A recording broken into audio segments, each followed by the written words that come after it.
Good day, lords and ladies. Welcome back to Skald against the Black Priory. In the last episode, we got further down into the crypts of the Priory, and we found a maze. By the looks on the floor, we do have a journal entry to help us get around, so we are going to use it.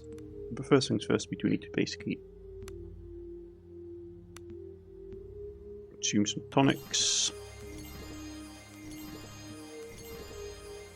Okay. Now that that's done, where is the book?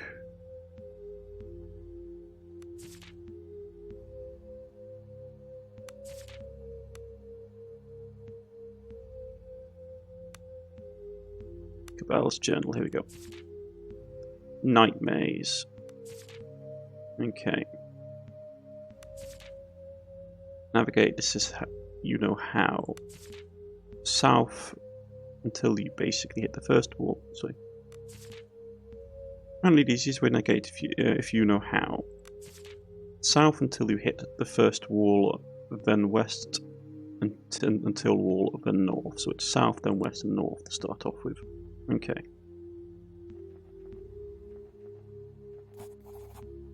Look, Embla points to the passage to the north. A golden tomb. We must be close now. Finally, we shall know.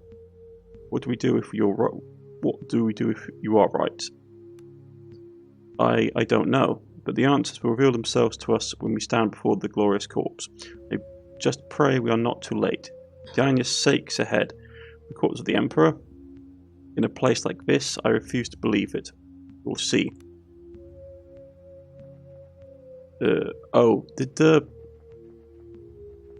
I suppose ringing the bell correctly using the, because this bell asks us for the order of the password, which is basically different emperors.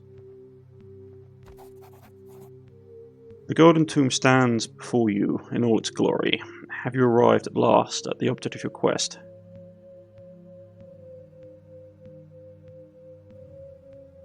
Embla, what do you think? Still beckons me.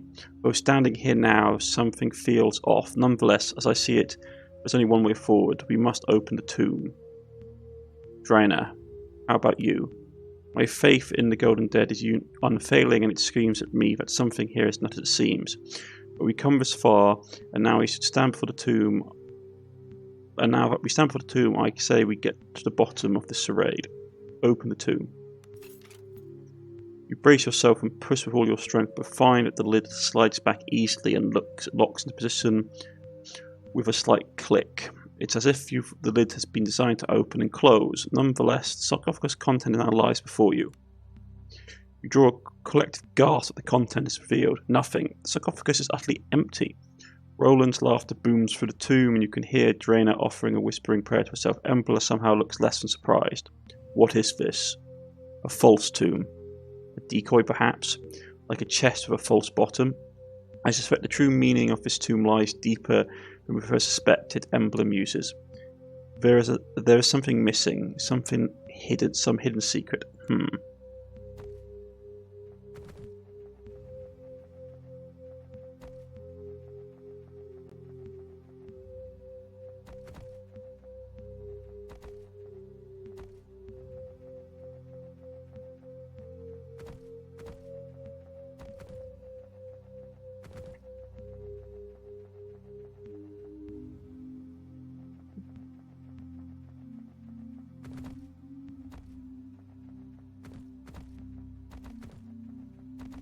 I don't know where it's supposed to go now.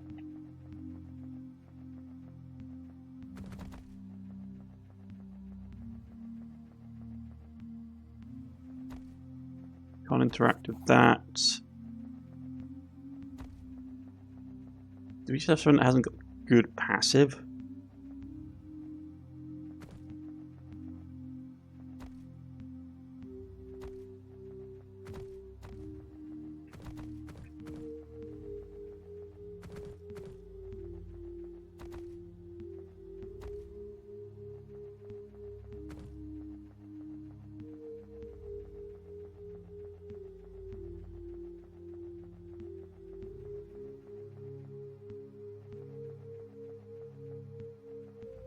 We don't really want to go back up.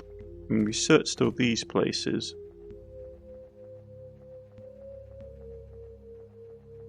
Okay.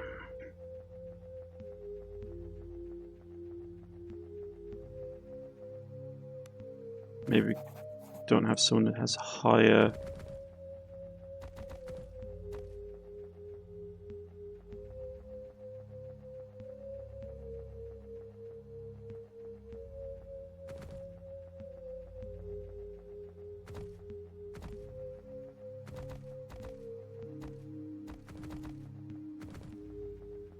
Okay. I mean, did I do something wrong?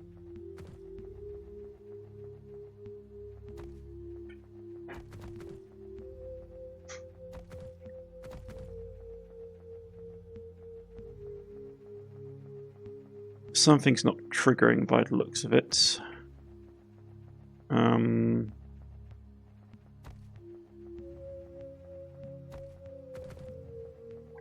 Do you have to go and open the tomb of the founders?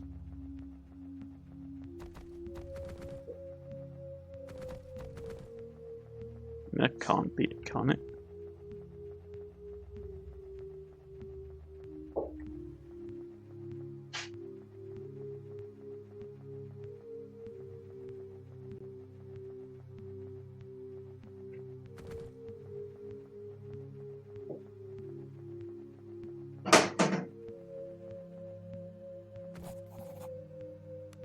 Yes, we can't interact with that.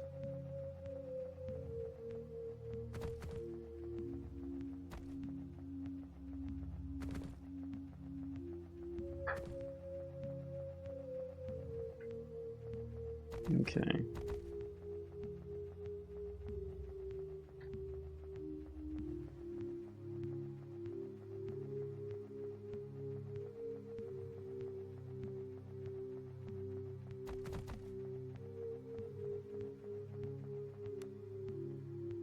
Even dream. The secret to Priory are within reach. You must navigate the catacombs and reach the great secret that lies at its heart. Okay.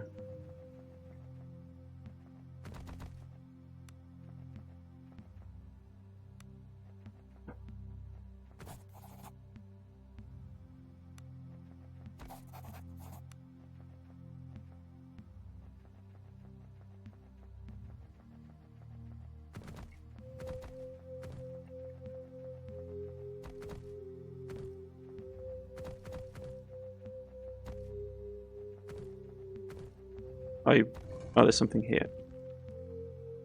And here we go. Into the maze. Judging by the book.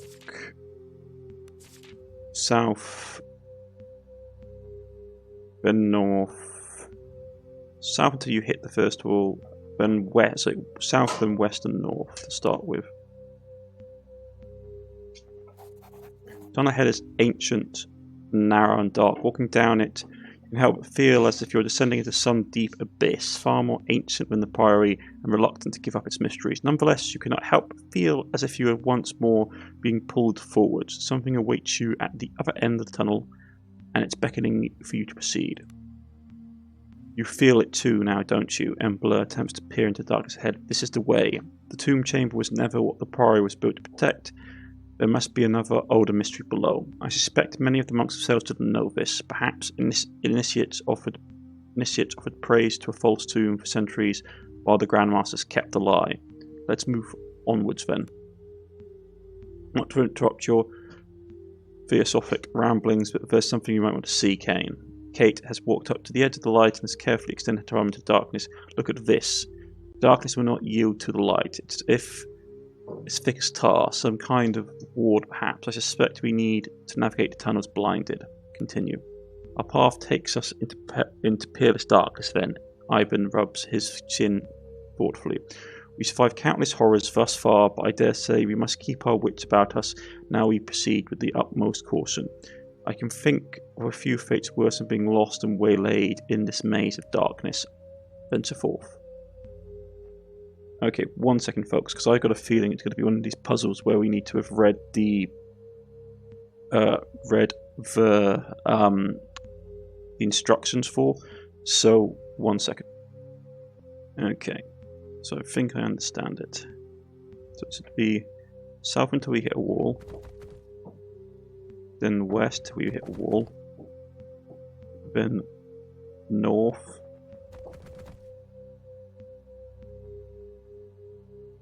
then west,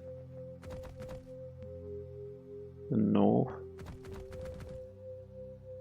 then west, then north. Here we go.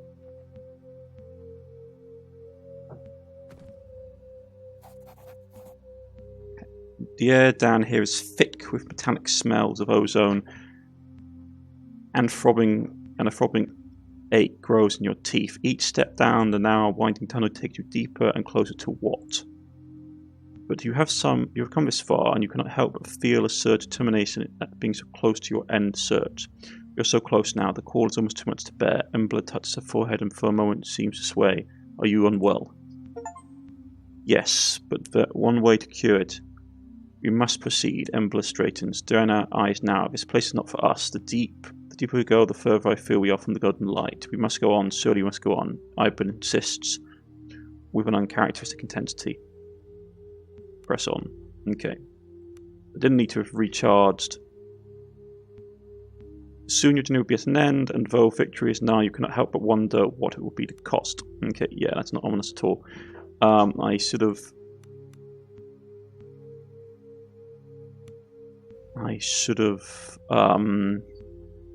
let's grab Fireball. Should not have get gun. Let's grab...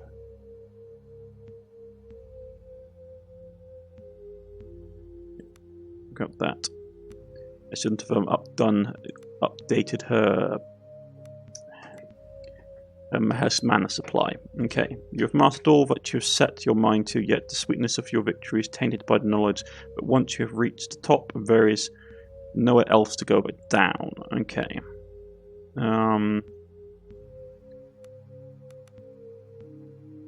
Kneecapping. Then club finesse. So soon you're going to be an end. Okay.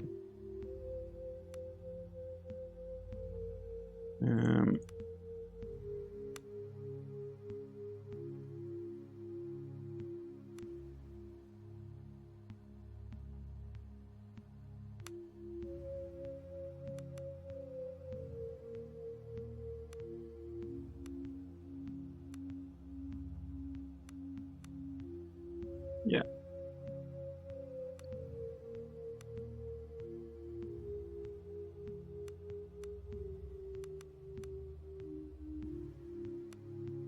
So what do we want? Horicora. That could be useful.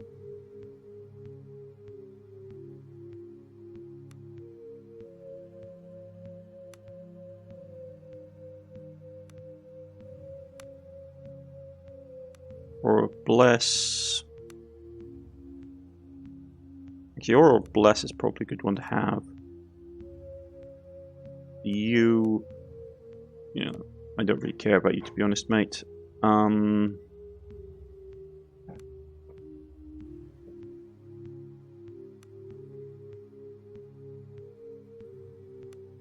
mean, let's be honest. I like you as a ranged character. I don't like you as a caster.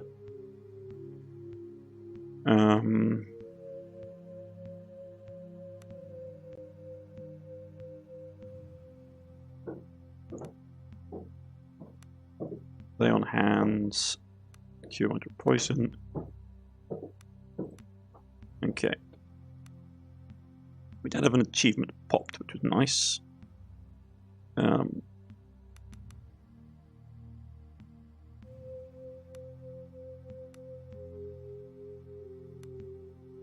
Getting this one actually, yeah, this was the one we were getting, wasn't it?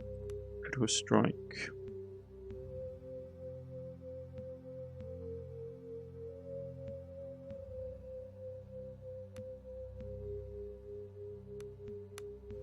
Yeah, automatic critical strike, and then it was going to be. So he's maxed out. Let's go into the depths.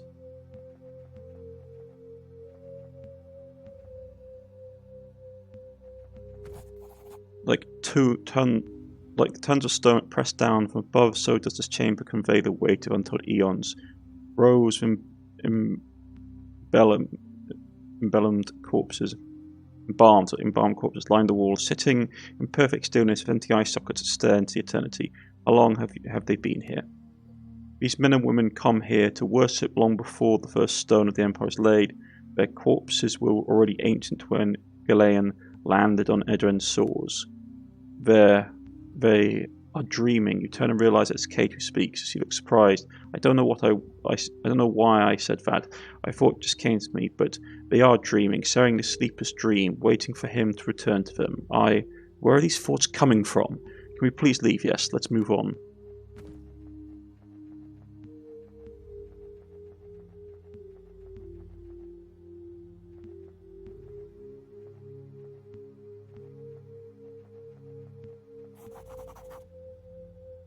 This cave expanded to a vast chamber littered by the remains of what you deemed to be the final resting place of the Cabals, expedition into the Black Priory. Large quantities of stone and dirt have been shifted in what appears to have been an attempt to excavate. What? Your eyes strain in an attempt to make sense of the structure partially protruding from the rock. Your mind reels at the thought of whatever this is. It must have been placed here for thousands, nay hundreds of thousands of years ago. What's more, despite seeing just a small segment of the structure, you feel certain that whatever is buried here is vast. We're here. We've made it. All these years, this is what was buried under the priory. This is where the sleeper awaits. Embla's voice trembles like a prisoner who senses that freedom is finally within reach. This thing, it cannot exist. It should not. Who can build something like this? Dorena's voice is the closest to panic you ever heard her. This is the very heart of the madness itself, Roland whispers to himself. The sleeper awaits.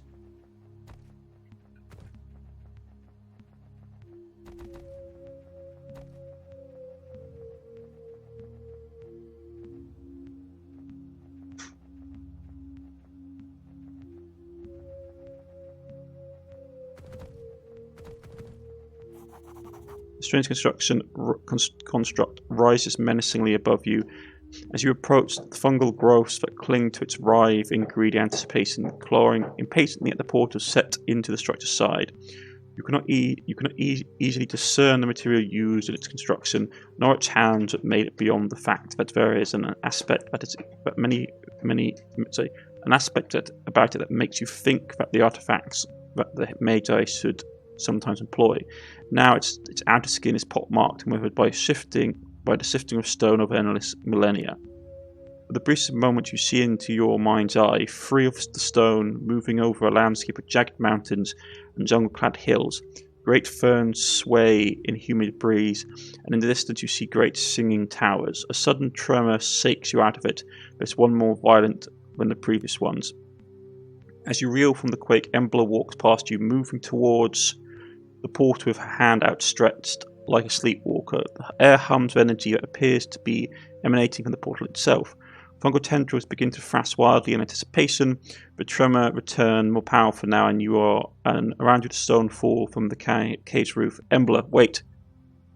She does not hear you, and before you can grab her, she has touched the door. The effect is instant. Strangely shaped glyphs set into the portal begin to glow, and with light so bright near blinding. The undulating vibration that you feel in your bones rises and echoes through the cave, and for a moment it sounds as if someone or something is howling madly, then suddenly silent. What was? Before you finish your sentence, the ground shakes violently, knocking you to the ground. Rocks and debris explode outwards from the centre of the cave, and the human roar so loud it's causing your ears to bleed emits from the horror that emerges into the cave. Bursting forth from the depths below this tower above you, a scurrying mass of untold million strands of fungal growth animated to a gigantic worm horror. Tentacles thrash wildly with enough force to break rock as the abomination claws its way out of the emerging hole and towards you. Then you see it embedded in its roiling half-flesh are the forms of faces of men. You know with certainty that these are indeed the final members of the Cabal expedition. The creature lumbers towards you, emitting yet another terrible scream. Your heart sinks as you set to receive the charge. From around you echoes dozens of replies as smaller siblings are called forth to feast. Attack. To the last. Okay. Resolute beast, so it's going to be nasty. Immune to crits, deafness, disease, panic, poison, fire damage, and physical damage. It's resistant to its vulnerable to sublime lights. Okay. So we need to get in here and we need to basically start chopping it up. See, it's not going to be much use.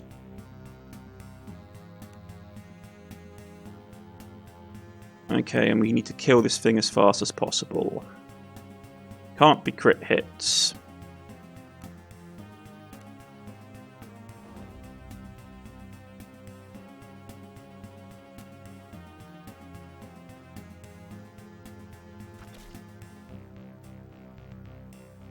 I should probably turn over to my best arrows.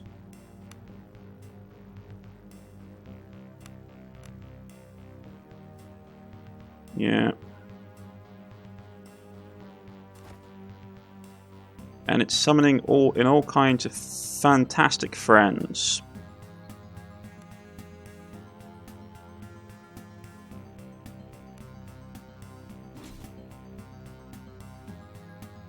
Okay, you need to move up.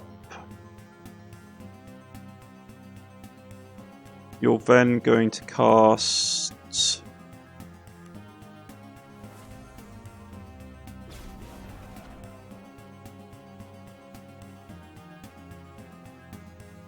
You're flanked, which is not good. And these things are... Actually, these things are... Oh wait, these are just the little scampy ones. Oh, that's fine. I just go Magic Blast.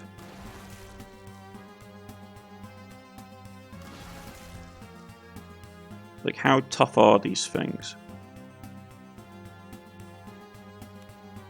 I take it Fireball's going to mess us up if we do that.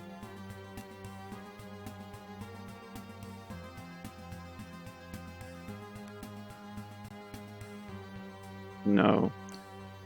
So let's summon Magnerite to flank it.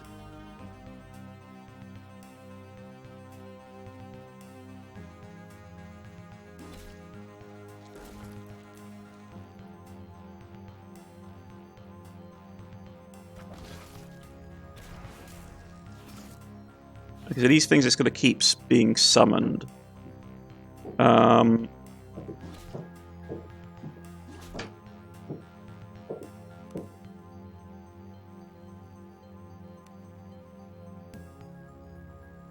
Holy Light.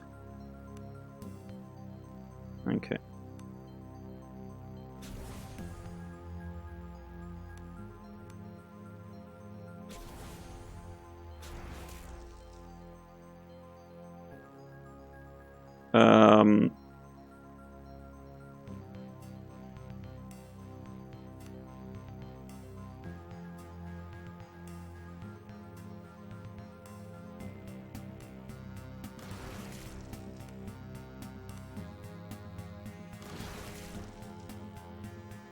I take it these things are going to start increasing in level and if we're not careful.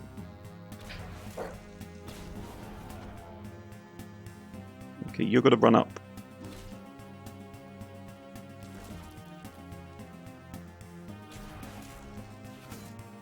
Yeah.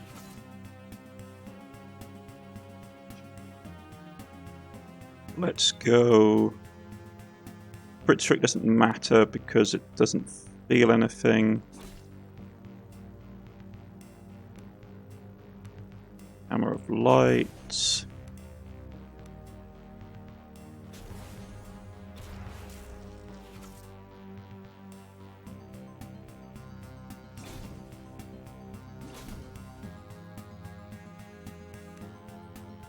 Okay.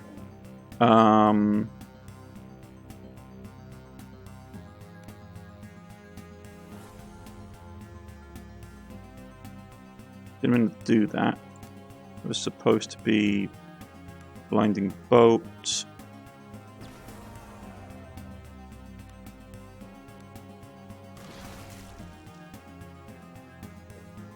And then we'll go Rust and Parry.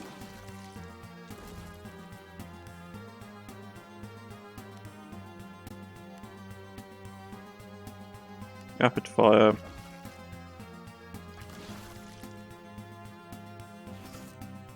There's something more of them in.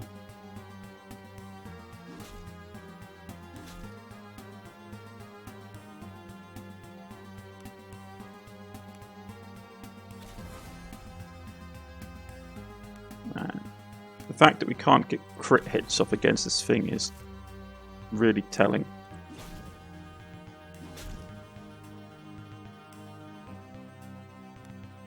Now you're gonna die, my friend. I should not have done that.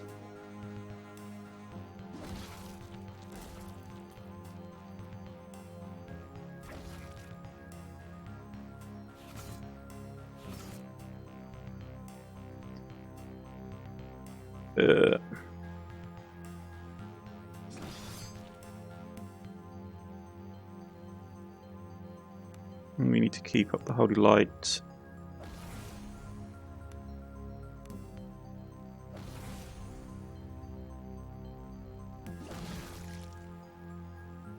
Okay, so we beat the boss monster, now we just need to kill off the minions.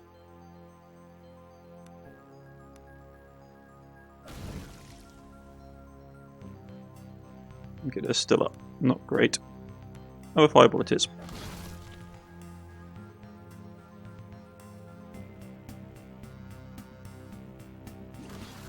Okay.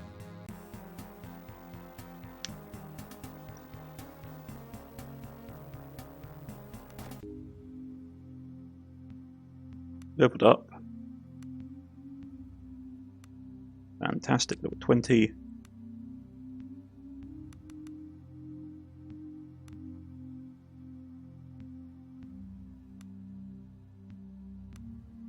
Okay. Let's do hamstring. Actually, no. Hidden deployments. Okay. So he's maxed out.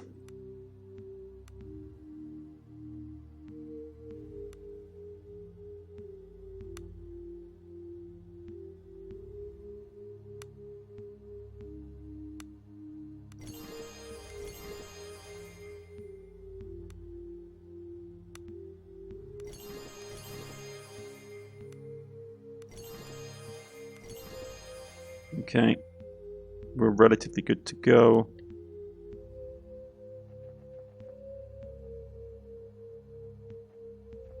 We can't go, so it's just a door. As you approach the portal, humming once more fills the air and strange arcane sigils light up across its metallic surface.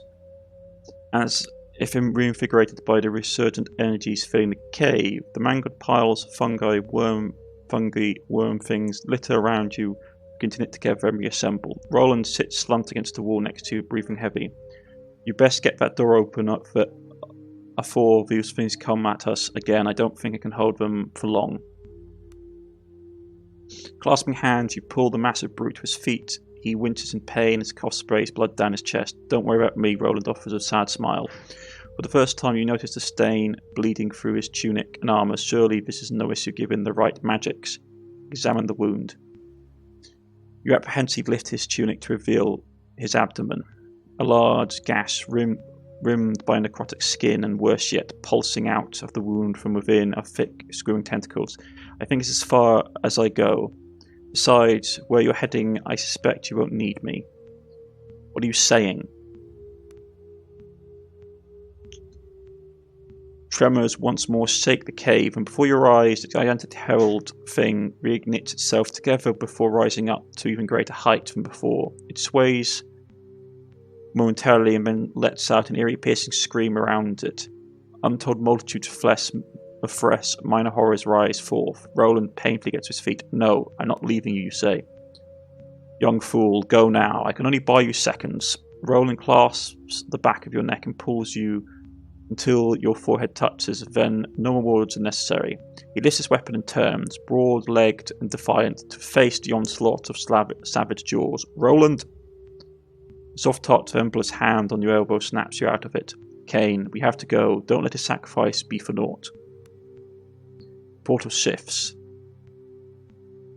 disassembling itself into its component panels like some strange flower opening its petals to welcome the sun.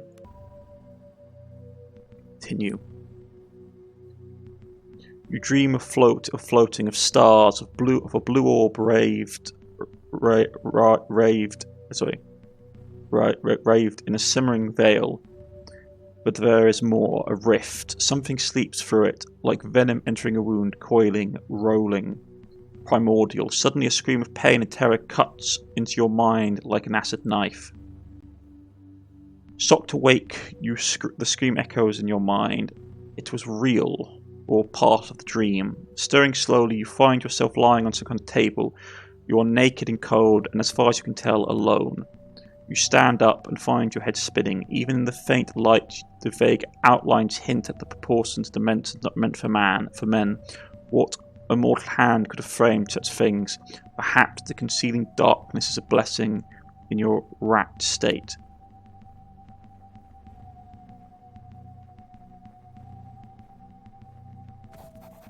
The strange membrane substance blocks the road ahead. You suspect this may be some kind of door through where there's no opening mechanism nearby.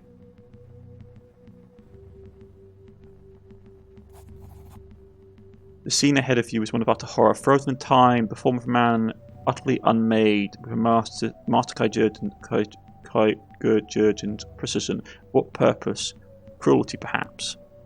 No, this body was not taken apart by curious hands like a child. This body was taken apart by curious hands like a child who would pick apart some clever clockwork toy to get at the secrets within. Murder in the section. Examine the body more closely. Reluctantly, you approach the mangled face of the corpse. Disassembled into its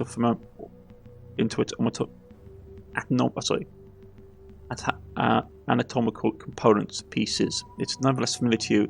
Just a couple of Iben, and a man who fought so valiantly at your side through horrors untold. There is no warrior's death for him, just pain and terror. Goodbye, old friend. The corpse eyes open. Impossible, Ivan is still alive.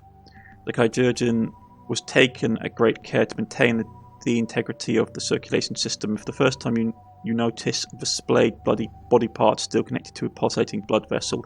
I stare at you in wordless horror and in no doubt pain beyond measure. I can't do it. 9 or above. Failed. Your hands shake as you contemplate what you must do. To release him, you must do not inflict more pain onto his tortured frame. Fumbling, you reach into the open chest, searching for his heart. You find it, but the feeling of beating in your hands is enough to make you vomit. Try again, tears streaming down your face, and with much effect, you eventually manage to end his torment. Dazed, and you stumble away from the horrid scene. There is nothing more for you here now. You must push ahead. Ugh. Simulacra of the humanoid form stands before you. Is this a machine emanating life, or living imitating a machine? A strange, viscous liquid fills its cupped hands as if offering it to you.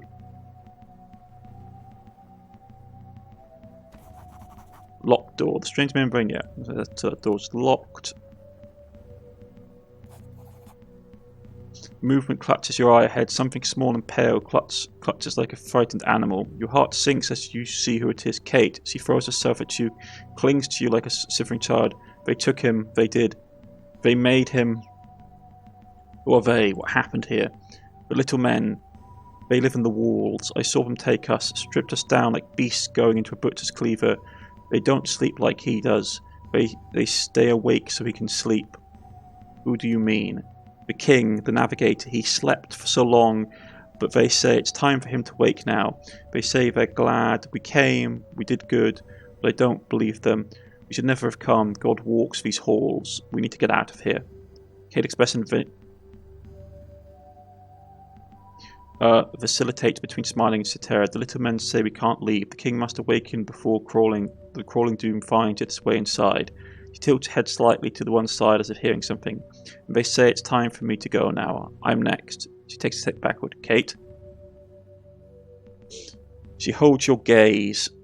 She smiles almost apologetically as he's backs up against the wall. The strange biomechanical material convulses and a fissure opens up. Half a dozen grotesque small hands reach out, wrap around Kate. Before you have time to react, she is pulled in and the flesh seals with a disgusting smack. You are left dumbfounded and alone.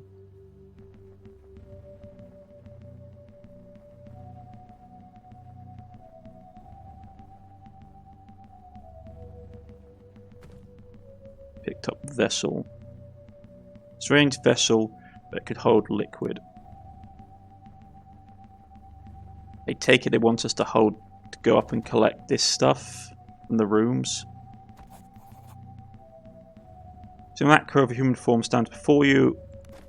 The vessel slots into the machine and fills liquid. You can take it back. Perhaps you can be of some use. Okay.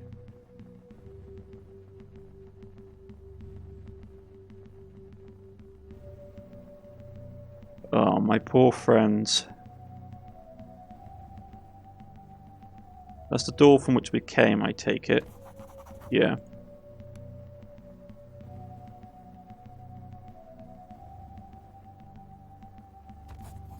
Smooth empty basin lines the console. Narrow grooves seem to connect them and you get the feeling you're part of some kind of machine.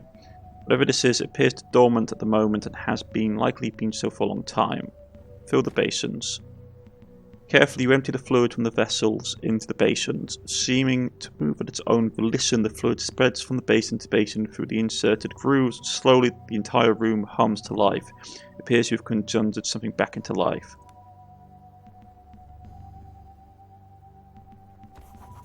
The interior of the aperture appears to be churning vortex of some black oily substance. Within it, motes of light appear, looking almost like miniature stars that are born and die within a span of moments. Images form strange geometric shapes that combine and recombine in strange infinite fractals. Looking around for a way to operate the strange machine, your hand passes over the liquid-filled basin. A strange musical note can be heard. Soft at first, then much more stronger as your fingers lit to slightly graze the surface of the liquid. Dipping your fingers in the liquid at different points produces unique notes, almost like playing an instrument. As you do so, the image of aperture shifts. You find yourself mesmerized. The auditory and visual patterns seem utterly incomprehensible, and yet there is something stirring in the back of your mind.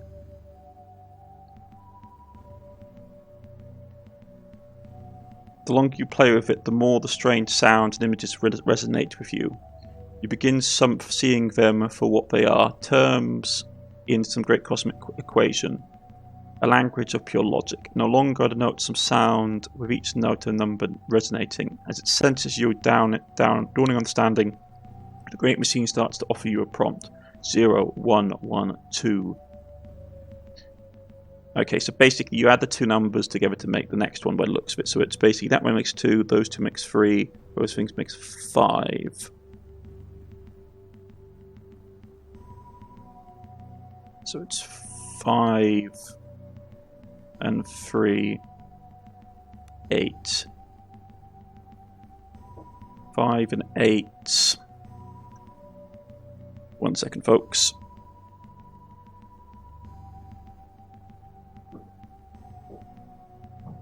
Is 13.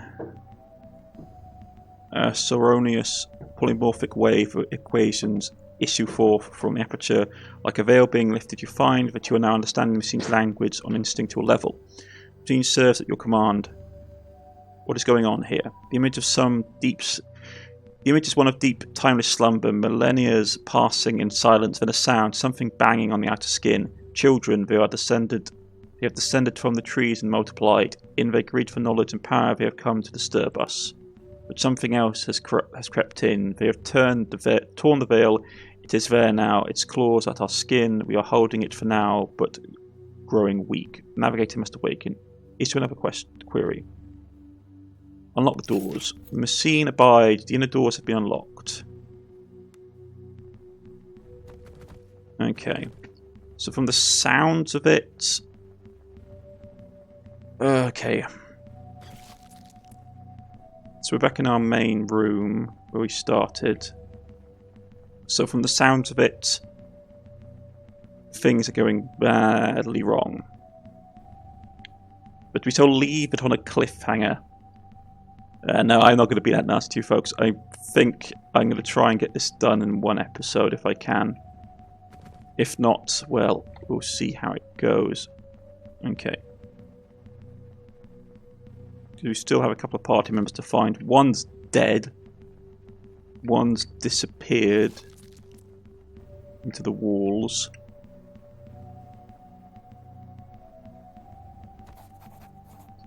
Draenor's whispered prayer echoes softly through the strange hallway. Over and over she recites the same line as he rocks gently back and forth. Draenor? I try to talk to her, to make her see, but it's too late. I couldn't stop her. Who? Embla? She is close now. He calls to her. I really did try to stop her. Draenor?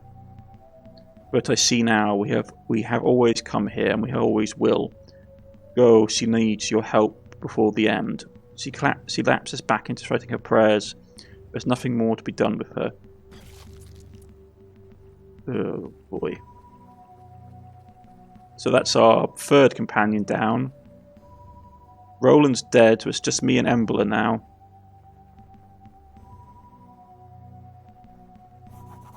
You stand in the hallways of Titans. No man was ever meant to see this.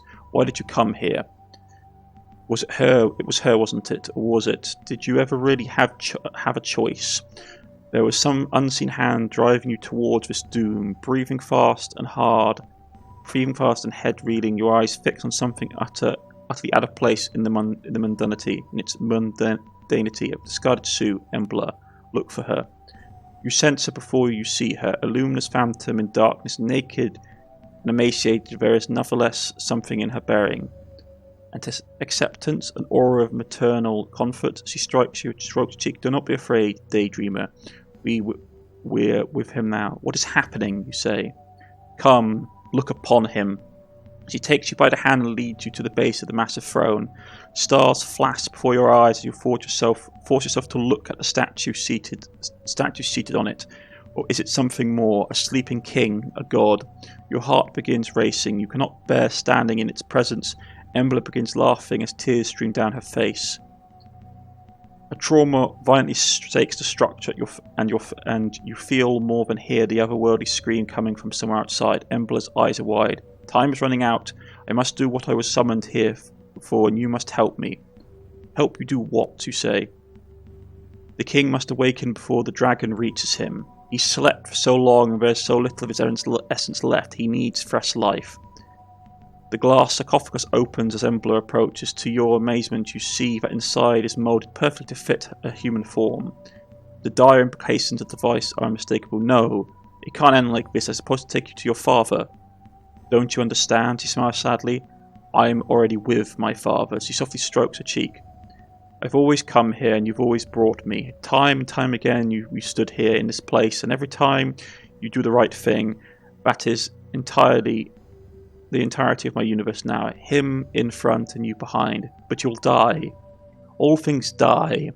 But I'll be with him. I wonder if I'll look out from behind his eyes. Slowly and painfully, Embla hoists herself into the rim of the sarcophagus.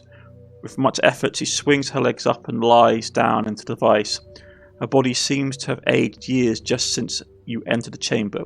But now, a look of utter relief washes over her face. The machine emits an oddly beautiful note. A ritual has begun, and it's time for you to take your part. Interact with the machine. A torrent of resonation wave form logic floods into you, and the machine now awaits your command. Commence the ritual. A huge tremor once again shakes the craft. A howl that sounds this time much more forceful. Something is about to breach the craft's outer hull. Embla, half-open eyes remain fixed on you as you feed the machine the harmony that sets the ritual in motion. The faintest trace of a smile plays across her lips. Snaking tendrils emerge from holes in the machine, seeking out the body encased within. She jolts as they plunge into her flesh. For a moment she is quiet, and she breaks out in violent spasms. The machine begins to whir, and tendril plugs pulsate obscenely with parasitic motion. It has begun. Let the ritual proceed. The room shakes violently. Light streams from the antewomb into the sleeping king as Embler is utterly unmade. He is sat undying for eons, stirs, he rises. You are but an insect at the feet of gods. All is darkness. 2099, 7 years was a life. Peace and stability reigned. With one exception. The Outer Isles was lost.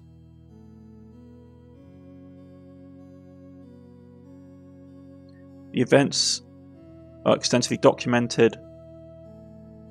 The catastrophe was utterly a bit tragic. The volcanic Tatapan awoke after millennia of dormance. It is written that the plume smoke could be seen from the mainland. But there was other rumours as well. Sailors claim they saw a new star in the sky the night of Cataran's eruption. Such rumours are naught but lies.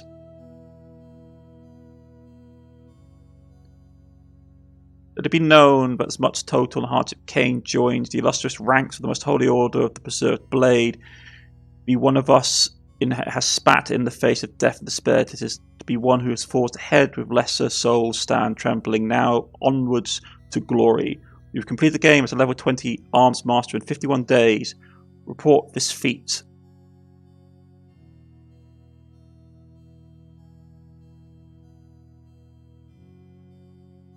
Okay, folks. This seems to be the end of Skald against the Black Priory. And I shall see you all again next time, folks. I will do a Cornish review later on. Goodbye, folks. I'm